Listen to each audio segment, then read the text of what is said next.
আদালতের রায়ে ঢাকা দক্ষিণ সিটির মেয়রের স্বীকৃতি পেলেও শপথ গ্রহণে গড়িমসি করায় ক্ষোভ জানিয়েছেন বিএনপি নেতা ইঞ্জিনিয়ার ইশরাক হোসেন। মোহনা টেলিভিশনকে দেয়া একান্ত সাক্ষাৎকারে এই নিয়ে সরকারের একটি অংশের বিরুদ্ধে কূটকৌশলের অভিযোগ করেন তিনি। অসহযোগিতার অভিযোগ তোলেন স্থানীয় সরকার এবং আইন মন্ত্রণালয়ের বিরুদ্ধে। বাকিটা জানাচ্ছেন হুমায়ুন কবির।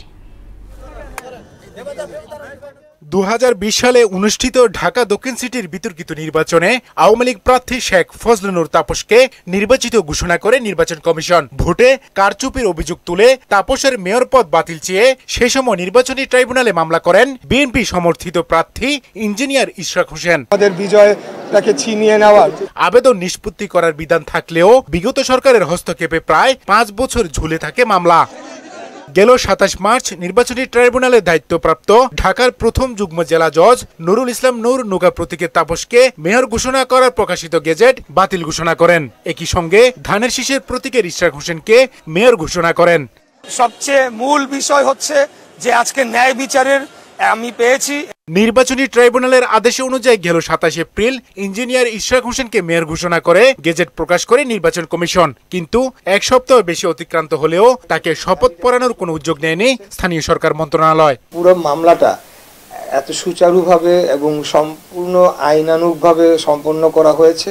এখানে কোনোভাবে তারা বাধা প্রদান করার বা বাধা প্রদান না, আটকানোর তারা সুযোগ এখানে নাই এবং যার কারণে ইলেকশন কমিশনও সেই অনুযায়ী তারা গেজেট প্রকাশ করেছেন।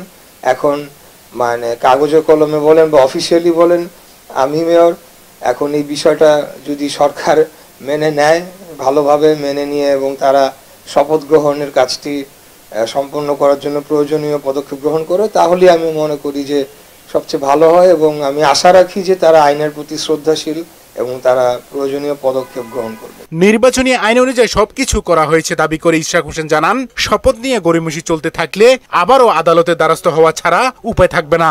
আমি শুরু থেকেই বলে আসছি যে আমি প্রত্যেকটি কাজ আমি আইনের প্রতি শ্রদ্ধাশীল। এখন যেহেতু আইনের শাসন প্রতিষ্ঠা হয়েছে বা হচ্ছে এটা আমি বিশ্বাস রাখি, তো আমি প্রত্যেকটি কাজ আদালতের মাধ্যমে আইনের শরণাপন্ন হব।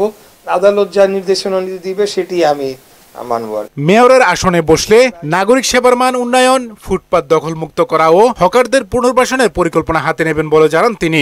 গণপরিবহনে যে চরম বিশৃঙ্খলা বিরাজমান রয়েছে এবং বিভিন্ন রাস্তাঘাট এবং চলাচলের ফুটপাত বেদখল হয়ে রয়েছে, এখানে আমাদের মনে হয় কাজ করতে হবে। হুমায়ুন কবির, মোহনা সংবাদ, ঢাকা।